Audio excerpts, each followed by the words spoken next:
On a parlé de la joie ce matin, et c'est une émotion positive et qui a beaucoup de choses à nous apporter dans la vie parce que c'est un des grands plaisirs de la vie, c'est d'avoir de la joie. Puis il y a des gens qui naturellement ont la joie, puis il y a naturellement des gens qui sont râleurs. Alors, on n'est pas tous égaux, hein, je veux dire, dans nos émotions, c'est vrai, quoi. Mais on est tous appelés à progresser puis à avancer. Amen. Alors moi, j'aimerais vous parler d'une émotion négative ce matin. Oh. Mais rassurez-vous, j'ai des bonnes réponses. Mais ça va être difficile. Oh. Ben, ma foi, tout ce qui est bon, hein, il y a un prix à payer. Hein. C'est comme ça avec Dieu. Et puis, de toute façon, vous n'allez pas avoir le choix, vous devrez y passer. Donc, il n'y a pas trop le choix, je veux dire. J'aimerais vous parler de la colère. Ça vous concerne? Non. Non. Est-ce que vous vous souvenez de la dernière grosse colère que vous avez eue? Quoi, non?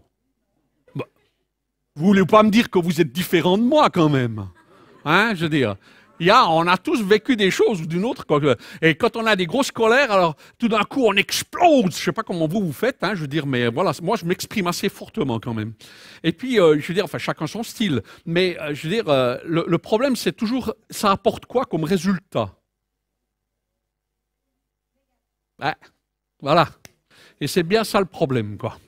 Alors, on va essayer ensemble de traiter un peu le thème de la colère. Je ne vous cache pas que c'est un thème qui est long. J'ai 8 pages ici et j'en ai 4 ici. Alors, je ne vais pas tout vous faire. Rassurez-vous, je vais le faire en 2 fois. Donc, il y a un marteau à 2 coups, comme on dit dans le Jura chez moi. Hein. Je veux dire, on donne un coup après l'autre. Alors, le premier, c'est qu'on va voir un petit peu la colère, mais comment ça se passe avec Dieu. Et quel est le modèle que Dieu nous propose par rapport à la colère. Et on verra ces choses-là. Et il y a 352 fois dans la Bible le mot colère. Donc, il y a juste quelques jours où il n'y a pas de colère. Hein, donc voilà. Donc il y en a un pour tous les jours quasiment, quoi. Puis quelques jours de vacances. Ou de joie, hein, peut-être, hein, ça serait bien quand même. Hein, mais j'aimerais bien que ce soit l'inverse. Hein. Alors on va essayer de comprendre. Quoi. Alors dans l'Ancien Testament, il y a 308 fois, mais il faut dire que la grande majorité dans l'Ancien Testament sur la colère, c'est parler de la colère de Dieu. Et ça parle du jugement, ça parle de qu'est-ce qui va arriver d'une manière ou d'une autre. Donc la grande majorité de l'Ancien Testament parle effectivement de la colère de Dieu dans le jugement. Et puis on trouve des aspects pratiques de la colère, plus alors au niveau de ce qui nous concerne, c'est dans les proverbes. Puis il y a des choses superbes, quoi, comme Proverbe 27, 17, qui dit « Comme le fer aiguise le fer, ainsi un homme excite la colère d'un homme. » Bon. La palissade, hein, je veux dire, mais voilà, c'est comme ça. C'est les proverbes. J'aime bien le proverbe 29, 22, il dit « Un homme colère excite les querelles. »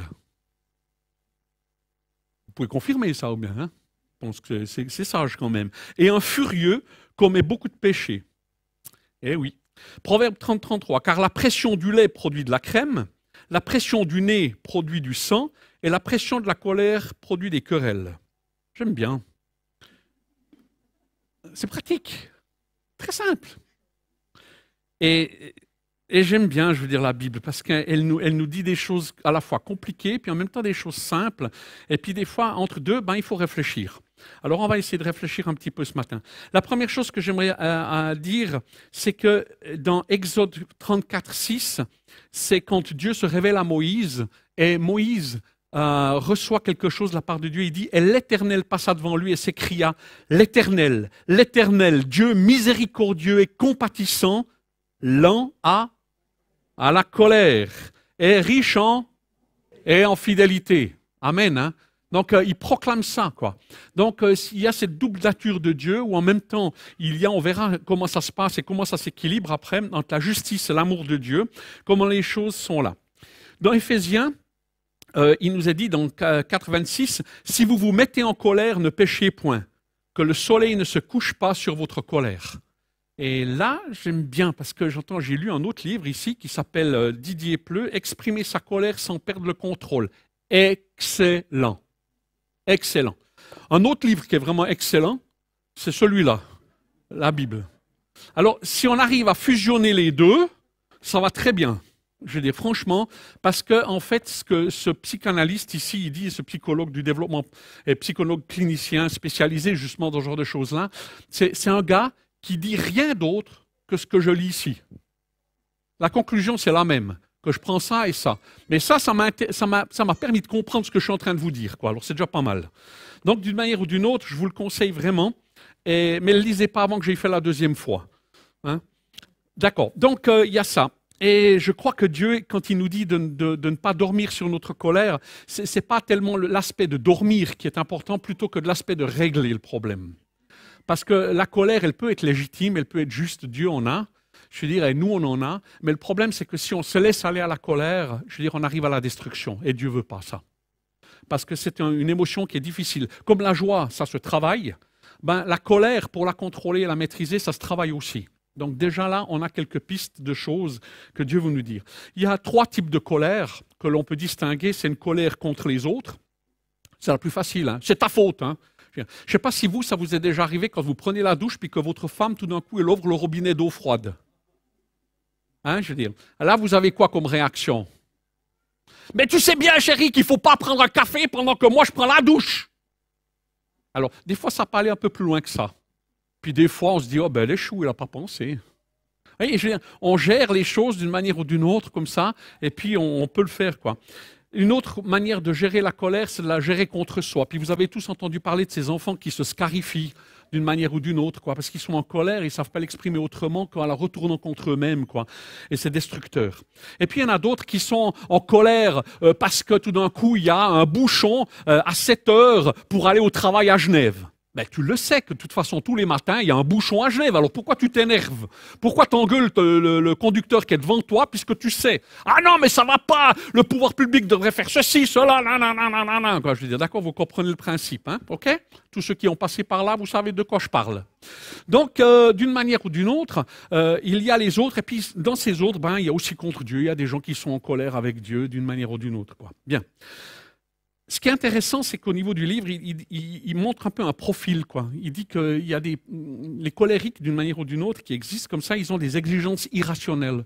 Sous-entendu, le matin, quand tu prends ta voiture pour aller prendre l'autoroute pour aller à Genève, c'est irrationnel de t'énerver, parce que tu sais ce qui va arriver.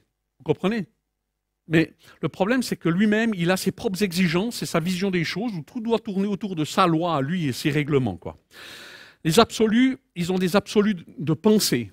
Pour eux, c'est absolu, on ne touche pas, c'est comme ça, on ne discute pas, c'est non négociable. Souvent, ces colères sont incontrôlables. Et puis, ces lois absolues vont souvent contre les lois physiques, les lois évidentes, les choses comme ça. Le monde devrait être tel qu'il le définit et non pas comment le monde est. Vous comprenez la différence? On doit adapter le monde à lui. Hein? D'accord. Je ne sais pas si vous en connaissez des gens comme ça. La justice doit régner selon ses lois personnelles. On l'a vu, tout doit se passer selon ce que j'ai prévu. Hein, si ça ne va pas comme je veux, eh ben, je m'énerve. Et tout doit aller. Il y a plusieurs échelons, hein, ça va du plus simple jusqu'au plus compliqué, quoi. Enfin bref, ces 2 livres ici sont vraiment intéressants, très intéressants, je vous conseille. Un extrait du livre ici. Si la colère peut être utile pour lutter contre les tyrannies et les abus en tout genre, on en a eu un exemple avec les Gilets jaunes, et puis aujourd'hui à Beyrouth aussi, avec ce qui se passe et tous les gens qui vraiment sont en colère par rapport à une situation qu'on peut comprendre. Hein. En quoi est-elle défendable lorsqu'il est question de crise colérique au travail, en famille et dans la vie en général? Question. Dans le climat actuel du chacun pour soi, la formule chrétienne du tendre l'autre joue, de pardonner à autrui, semble inappropriée, car souvent interprétée comme de l'extrême docilité. En effet, beaucoup entrevoient le risque que d'autres, les plus forts, vont profiter de ce qu'ils estiment être de la faiblesse. Et bien vite, l'amalgame se fait entre volonté de pardonner, la gentillesse, la sagesse et le manque de personnalité. Quand on a une vision où on aime les gens autoritaires qui sont là, qui manifestent, qui sont bruyants d'une manière ou d'une autre et qui valorisent finalement cet état-là, eh bien, lui, il interroge le modèle en disant, mais est-ce que c'est ça le vrai modèle qui amène les vraies solutions? Et la Bible nous intéresse à ça. Parce que Dieu, il nous a créés et il connaît le mode d'emploi. Ce que lui propose, c'est rien de moins ce que la Bible propose. La conclusion de ce qu'il dit, c'est Matthieu 7, 13. Alors lui, il n'a pas la même conclusion, hein. Il dit autrement, mais en fait, si on analyse, c'est la même chose. Entrez par la porte étroite, car large est la porte, spacieuse est le chemin qui mène à la perdition. Il y en a beaucoup qui entrent par là, mais étroite est la porte, resserré le chemin qui mène à la vie, et il y en a peu qui les trouvent. Dans le sens que, je veux dire, c'est difficile pour le salut parce que dans nos émotions, dans nos manières de vivre, c'est pas facile parce qu'on doit aller dans un chemin de sanctification, de transformation, et c'est toujours difficile quand il s'agit d'émotions. Parce que l'émotion, elle est vraie par nature. Ce que l'on ressent, ce que l'on vit est toujours vrai. Par contre, ce qui a suscité nos émotions n'est pas toujours vrai. Et nous, on n'est pas tous sensibles aux mêmes choses et on ne réagit pas tous de la même chose aux mêmes choses. Parce que nous ne sommes pas égaux, on est différents, quoi. Mais le chemin est le même, que ce soit pour le salut ou bien par rapport à la colère, c'est une porte étroite. C'est un chemin difficile qui nous attend. Et là, on a quelqu'un qui est avec nous et qui nous aide à cheminer, c'est le Saint-Esprit. Pour arriver à vivre le fruit du Saint-Esprit, parce que le fruit de la chair, qui est la colère, eh bien, nous amène à la destruction, tandis que le fruit de l'esprit nous amène à la vie. Et c'est un chemin. Il ne faut pas croire qu'il faut juste prier et que tout se règle. Non, ça ne se règle pas. C'est un cheminement. Il faut persévérer, il faut patienter, il faut aller de l'avant comme ça. Et ça, c'est finalement sa conclusion. Mais quand je regarde ça, c'est la même. D'accord? Donc, pas de problème. Alors maintenant, je vais revenir un peu en arrière, puis j'aimerais parler de Dieu et de sa colère, et du principe de la justice et du principe de l'amour. Et pour ça, j'ai fait un petit schéma qui est ici. Il est un peu compliqué parce que normalement, avec le PowerPoint, j'additionne les choses, mais là, il y a tout qui vient d'un coup. On n'a pas pu trouver comment faire autrement. Alors, désolé pour ceux qui regardent la télé, c'est un tout petit peu plus compliqué, mais d'une manière ou d'une autre, on voit bien le principe. On voit que la justice est souvent présentée sous forme d'une balance. Et puis, d'un côté, il y a la loi et la justice, puis d'un autre côté, il y a l'amour et la grâce. Donc là, on voit aussi un avocat qui est là, ou un juge, qui tient dans sa main, je veux dire, le code civil, le code des obligations, le code pénal et tous les codes que vous voulez, quoi. Et puis bien souvent, nous, en tant que chrétiens, on a ça, hein, avec nous. Et puis, je veux dire, d'un autre côté, il y a cette balance qui est le symbole où on doit prendre une décision. Et puis très souvent, c'est le symbole même de la justice. Et puis, la partie du milieu, c'est souvent présenté avec une épée. Hein, il y a une épée encore. Quand vous regardez les symboles, je veux dire, dans les tribunaux de l'Europe et autres, il y a souvent encore une épée là-dedans pour dire qu'on va trancher et qu'on va décider. Mais en fait, c'est toujours le même principe. Au moment quand on a des hommes, il y a des lois, il y a des règlements, et puis il y a des punitions. Et puis en même temps, il y a une pondération à avoir. Comment est-ce que je vais appliquer la loi?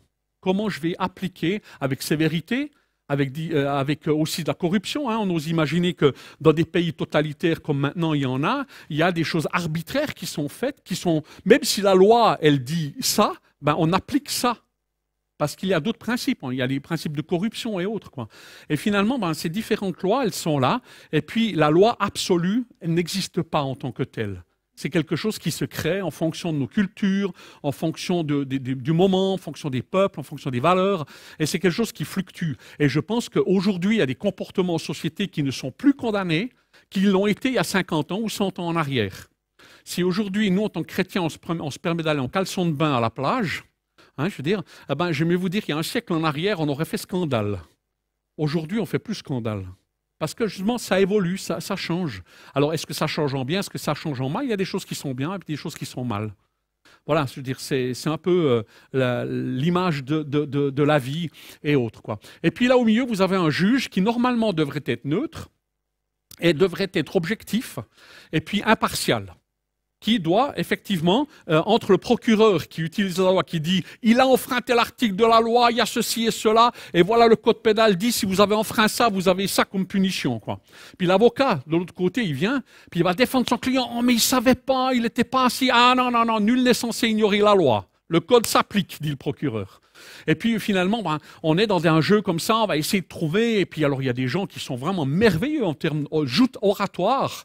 C'est absolument extraordinaire de voir une vraie bonne plaidoirie, franchement. Mais et très souvent, hein, je veux dire, il y a Akitator, hein, je veux dire, qui est maintenant le ministre de la Justice en France. Je dirais bien, lui, il avait une réputation justement d'être vraiment perspicace et qu'il acquittait tout le monde, quoi. Tellement il est costaud, tellement il sait bien parler et tellement il arrive là. Alors, je veux dire, voilà, ça c'est le côté humain qui est là. Maintenant, je veux vous montrer aussi que nous-mêmes, nous fonctionnons de la même manière. Nous avons nos lois, nos réglementations et notre code de punition intégrés en nous, dans notre cerveau, dans nos pensées. On a tous un système de valeurs et on a tous un référentiel et en nous, on a tous un procureur et un avocat. Ça joue? Vous comprenez, hein? De la même manière que ça s'applique pour les lois civiles, mais nous-mêmes, on fonctionne comme ça. Et on a nos lois, on a nos réglementations et on a notre code de pénal. Je dirais, je te boude, je te fais pendant 3 jours, je ne te parle plus, ou je t'évite, ou je te paye plus, enfin n'importe quoi. Je veux dire, on a un code pénal qu'on applique. Je veux dire, voilà. Ou alors on va d'abord être gentil, on va commencer par faire traîner des rumeurs. Mais quel imbécile, machin, là.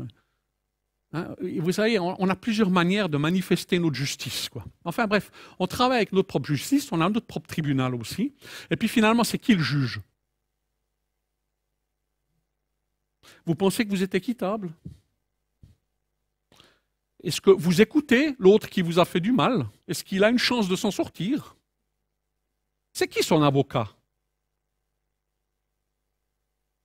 Vous comprenez comment ça marche? Donc, ce qui marche au niveau de Dieu marche aussi à notre niveau personnel. Et c'est là le problème. C'est que nous, on n'est pas Dieu. Et on n'est pas riche en bonté et lent à la colère. Et je pense particulièrement aux non-miséricordieux. Et ils veulent la justice tout de suite. Et ils veulent l'appliquer comme eux, ils ont envie, parce que ça nécessite réparation. On m'a offensé, et il faut une réparation, il faut vengeance. Il faut y aller, il faut faire ceci et cela, quoi, je veux dire. Waouh, waouh, waouh. Attends, doucement là. Hein, je veux dire. Et c'est dans cette justice aussi où on voit que j'ai mis un agneau en bas, parce que le juste juge, eh bien, lui, il a décidé, dans sa justice et sa loi, que l'amour allait être aussi de la partie de manière équitable. Et pour cela, il y a quelqu'un qui a dû payer pour toutes les infractions de la loi que j'ai fait vis-à-vis de Dieu. Donc déjà, imaginez-vous la colère que vous avez quand on vous marche sur les pieds. Ou que, je veux dire, il y a la douche qui n'est pas chaude comme vous voulez au moment où elle fait le café. Ou que vous êtes dans votre voiture, ou que vous êtes en train de ceci, de cela, de votre boss qui est un abuseur, de celui-là qui ne travaille pas comme vous. Enfin, toutes les situations de vie qui vous énervent, toutes les situations de vie qui mettent en lumière vos émotions, vos sentiments, qui exaspèrent votre colère.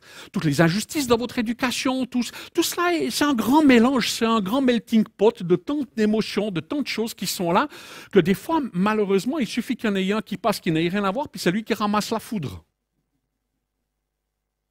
C'est comme ça. Mauvais endroit, mauvais moment. Mais qu'est-ce que ça fait du bien? Même si c'est injuste. Fais rien. Moi, j'ai fait. J'extériorise. Waouh! Seigneur, comment on fait? Comment on fait? Qu'est-ce que tu nous donnes comme conseil?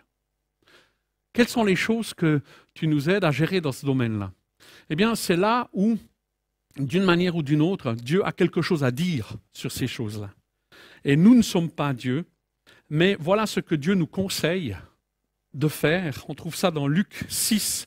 Bon, juste avant, j'aimerais juste faire les déclarations de contraste qu'il y a dans la Bible, parce que la Bible ne fait pas fi des émotions humaines.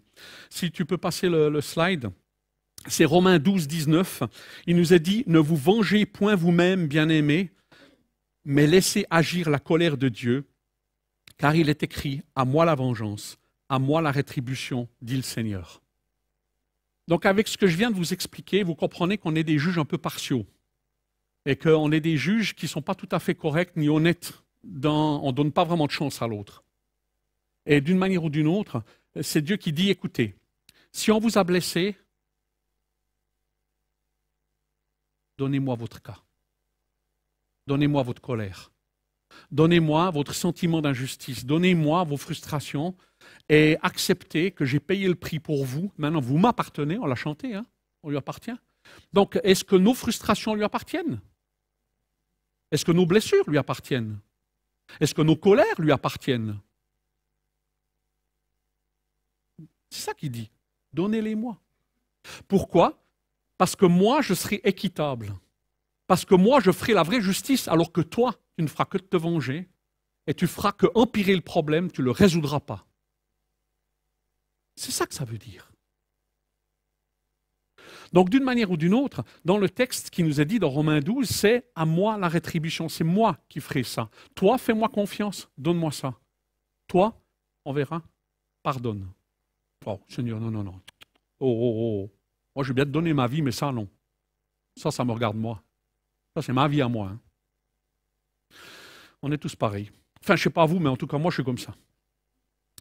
Psaume 139, verset 8, ça, c'est un texte qui m'a fallu longtemps pour arriver à comprendre que Dieu ait permis qu'il y ait un texte pareil dans la Bible. Je veux dire, c'est quand même fou quand on pense que, je veux dire, ce texte existe. Et c'est le psaume 139, c'est un psaume qui parle des Juifs qui ont été déportés à Babylone, et puis où les Babyloniens leur demandent « Mais chantez-nous quelques yodels de chez vous. Et puis prenez vos cordes des Alpes, et puis votre accordéon, puis faites-nous, entraînez-nous un peu, quoi. » Et puis le gars à l'accordéon dit « Mais qu'est-ce que je peux faire, moi, ici? Je suis loin de Jérusalem, je suis traumatisé de tout ce qui s'est passé, de tout ce que j'ai vu, quand vous avez détruit, quand vous avez tué, éventré les femmes enceintes, quand vous nous avez déportés on était nus et vous nous avez enchaînés et on a dû faire 2000 kilomètres pour aller jusqu'à Babylone et tout ce qu'on a souffert, tout ce qu'on a subi d'une manière ou d'une autre, vous nous demandez maintenant que nous, on vous entraîne dans la joie? Rien à faire. Que vraiment, moi, je veux rien faire, je veux rien chanter, quoi. Il accroche son accordéon. En fait, là, c'est la harpe, hein, je veux dire, enfin, c'est pour imaginer, quoi, pour contextualiser. Et donc, il accroche à un arbre, et puis là, il se plaint, et il parle, et il va dire la chose suivante. Fille de Babylone, la dévastée, heureux qui te rend l'appareil, le mal que tu nous as fait, heureux qui saisit tes enfants et les écrase sur le roc. Je ne sais pas si vous avez déjà lu ça, ou vous zappez. Et là, quand on lit ce genre de choses-là, puis qu'on n'a pas compris le contexte, puis qu'on n'a pas compris la suite, on se dit, mais c'est pas possible, la Bible est en contradiction. D'un côté, Dieu il nous dit qu'il faut pardonner, puis d'un autre côté, on a des versets pareils. On se dit, mais attends, ça ne va pas, quoi. Ben non, Dieu est honnête. Et Dieu permet que ce genre de texte soit là. Ça ne veut pas dire que Dieu est d'accord avec ça. Mais rappelez-vous, c'est un psaume, hein? C'est comme une forme de catharsis pour ces gens. C'est comme je viens d'écouter un témoignage d'une déportée d'Auschwitz qui avait 92 ans et qui, pendant 50 ans, s'est tue. Elle n'arrivait juste pas à exprimer ce qu'elle a vécu dans ses émotions. Et puis que là, maintenant, elle commence à pouvoir en parler puis dire ce qu'elle a vécu. Tellement c'était fort. Et puis tellement elle a dû apprendre à se maîtriser pour partir en colère, pour pas partir en colère, ou partir dans la vengeance, ou partir dans toutes sortes d'émotions. Il lui a fallu tout ce temps pour apprendre à calmer, gérer, puis en parler maintenant, avec le recul nécessaire. Eh bien, c'est un peu ça, je veux dire, c'est quand à la sortie du camp, qu'est-ce qu'on fait, qu'est-ce qu'on est, quoi. Et là, Dieu, il ne fait pas fi de nos émotions, il les connaît. Elles sont même là, je veux dire, texto, et c'est même des chants, quoi. Alors, on ne va pas dire qu'on est d'accord avec ça, mais simplement, il exprime une vérité intérieure, que Dieu est au courant. Quand on est en colère, c'est pas ça qu'on a envie vis-à-vis de l'autre. Suivant qui, hein, on est bien d'accord, quoi. Mais la pulsion, elle va vers faire payer à l'autre. C'est exactement ça, quoi. Et c'est pourquoi c'est dans la Bible. C'est simplement pour nous décrire, attends, ta justice à toi, elle n'a rien à voir avec la mienne. Toi, tu réagis par rapport aux circonstances de ta vie, par rapport aux situations, mais tu n'as pas la vision du recul et tu n'es pas miséricordieux, tu n'es pas bienveillant, tu n'es pas lent à la colère. Moi, je tiendrai compte. Laisse faire la vengeance, c'est moi qui m'en occuperai. 70 ans plus tard, Babylone a été détruite. Ça, c'est l'histoire. Maintenant, dans Luc 6, 27, je ne sais pas si tu arrives à passer les dias, là, mais vous pouvez prendre votre Bible et on va aller sur le fond de ce que Dieu nous conseille. Luc 6, 27, mais je vous dis à vous qui m'écoutez, aimez vos ennemis, faites du bien à ceux qui vous haïssent, bénissez ceux qui vous maudissent, priez pour ceux qui vous maltraitent. Si quelqu'un te frappe sur une joue, présente-lui aussi l'autre. Si quelqu'un prend ton manteau, ne l'empêche pas de prendre encore ta tunique. Oui. Verset 35. Mais aimez vos ennemis, faites du bien et prêtez sans rien espérer, et votre récompense sera grande, et vous serez fils du Très-Haut. Car il est bon pour les ingrats et pour les méchants. Soyez donc miséricordieux, comme votre Père est miséricordieux. Ne jugez point, et vous ne serez point jugés. Ne condamnez point, et vous ne serez point condamnés. Absolvez, et vous serez absous. Donnez, et il vous sera donné. On versera dans votre sein une bonne mesure, serrée, secouée et qui déborde, car on vous mesurera avec la mesure dont vous vous serez servi. Waouh, waouh, waouh. Alors là, je dois vous dire, c'est des versets que j'ai de la peine. Humainement parlant, hein, s'entend. Sur le principe, je crois qu'on a tous compris. Mais dans la pratique, comment est-ce qu'on applique ça? Comment est-ce qu'on peut vivre ces choses-là? Et comment permettre à Dieu d'agir dans notre vie de la bonne manière? C'est ça qui est la bonne question, quoi. Et comment Dieu peut gérer ça dans nos vies? Et là, la seule réponse que j'ai, c'est l'exemple que Dieu nous donne lui-même. Et on trouve ça dans Luc 23, 33. Et on a tout le spectre de ce que je viens de vous dire en une seule histoire. Et c'est l'histoire clé de nos vies. L'histoire clé de l'humanité. L'histoire clé de tous les jugements, parce que à cet endroit-là, il y a eu un jugement qui a été prononcé. Et ce jugement, c'est le suivant. Lorsqu'ils furent arrivés au lieu appelé Crâne, ils le crucifièrent, là, ainsi que les deux malfaiteurs, l'un à droite, l'autre à gauche. Jésus dit, Père, pardonne-leur, car ils ne savent pas ce qu'ils font. Ils se partagèrent ses vêtements en tirant au sort, le peuple se tenait là et regardait. Les magistrats se moquaient de Jésus, disant, il a sauvé les autres, qu'il se sauve lui-même, et s'il est le Christ, l'élu de Dieu. Les soldats aussi se moquaient de lui, s'approchant de lui, présentant du vinaigre. Ils disaient, si tu es le roi des Juifs, sauve-toi toi-même. Il y avait au-dessus de lui cette inscription, celui-ci est le roi des Juifs. L'un des malfaiteurs crucifiés l'injuriait, disant, n'es-tu pas le Christ, sauve-toi toi-même et sauve-nous. S'il est le roi d'Israël qui descend de la croix, et nous croirons en lui. Il s'est confié en Dieu, que Dieu le délivre maintenant s'il l'aime, car il a dit, je suis le Fils de Dieu. Le brigand crucifié avec lui l'insultait de la même manière, les deux brigands. Mais l'autre le reprenait en disant, ne crains-tu pas Dieu, toi qui subis la même condamnation? Pour nous, c'est justice, car nous recevons ce que méritent nos crimes. Mais celui-ci, il n'a rien fait de mal. Et il dit à Jésus, souviens-toi de moi quand tu viendras dans ton règne. Jésus lui répondit, je te le dis en vérité, aujourd'hui, tu seras avec moi dans le paradis.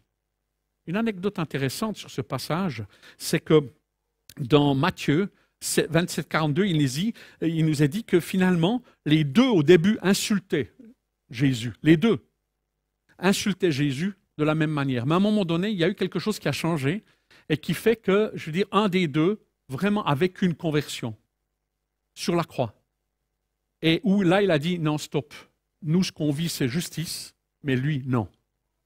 Je ne sais pas ce qui s'est passé dans sa tête. J'ai aucune idée de quel est le changement qui s'est opéré, mais il y a eu un changement de destin. Un qui est resté dans la colère et un qui est sorti de la colère. Et finalement, maintenant, imaginez qu'on prenne votre enfant, qu'on le maltraite, qu'on abuse de lui, au point de le tuer. Vous, en tant que parent, quelle est votre réaction?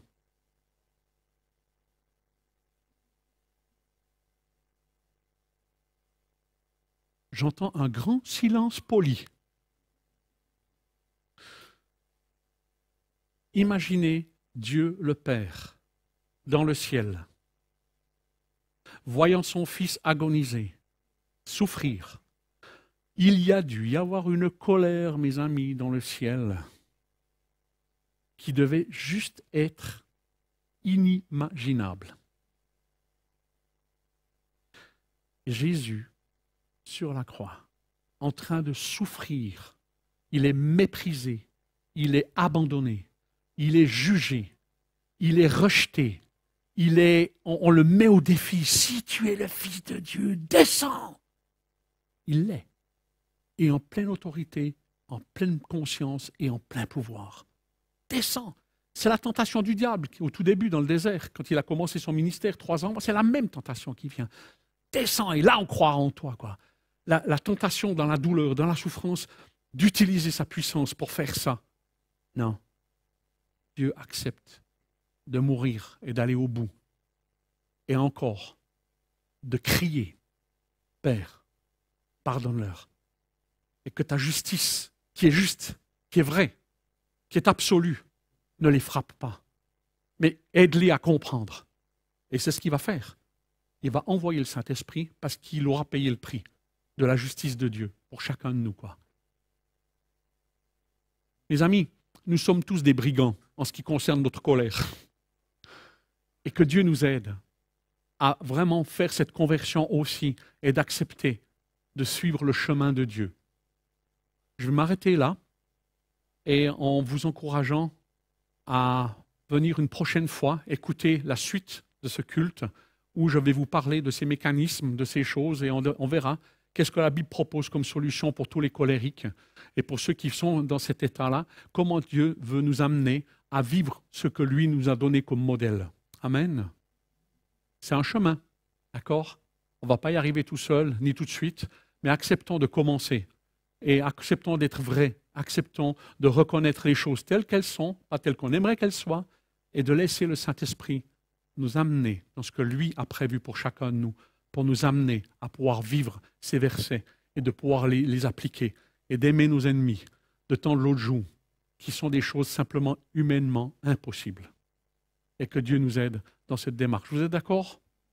J'ai d'abord voulu insister en mettant bien la perspective de Dieu et ce que Dieu lui a fait par rapport à ça. Et après, on va voir comment on peut vivre ces choses-là en diapason de sa volonté et les suivre, quoi. Merci beaucoup de m'avoir suivi. Merci beaucoup de m'avoir écouté, d'avoir été attentif comme vous l'avez été. Et que Dieu vous bénisse, que Dieu vous garde. Je vous propose qu'on prie juste pour clore. Seigneur Jésus, waouh! Qu'est-ce que tu as fait à la croix? Seigneur, nous sommes tous des enfants de colère par nature, quoi. Mais toi, dans ta grâce, tu nous as offert un moyen d'être accepté, d'être aimé, d'être transformé en Jésus. Et ça, c'est le cadeau pour l'humanité. C'est ça la bonne nouvelle. Et je te remercie parce que la colère n'a jamais rien réglé, mais l'amour, la patience, la miséricorde, la bonté, c'est ça le chemin de vie que tu nous proposais. Seigneur, on veut simplement reconnaître que nous en sommes incapables humainement, mais que nous avons besoin de toi, Saint-Esprit, dans nos vies pour nous guider et nous amener, Seigneur, à la joie, comme on l'a chanté, à ta joie. Et que nous sachions la vivre pleinement et libérer de ces émotions négatives qui nous pourrissent la vie, il faut bien le reconnaître. Et pas seulement la nôtre, mais aussi celle de nos entourages. Alors pardon, Seigneur, pour toutes les fois où on s'est emporté, pour toutes les fois où on a exercé notre propre justice, toutes les fois où on a voulu appliquer notre justice, Seigneur, sans te la confier. Seigneur, pardon, et aide-nous, Jésus, à comprendre et à intégrer ces notions et à les vivre comme toi tu les as vécues. Nous voulons te suivre et nous voulons te laisser toute la place. Merci, Jésus, de nous guider vers le Père, vers sa justice, vers sa vérité. On a besoin de toi. Merci, Saint-Esprit, de faire ton œuvre et de nous convaincre et de nous amener à le vivre. Au nom de Jésus. Amen.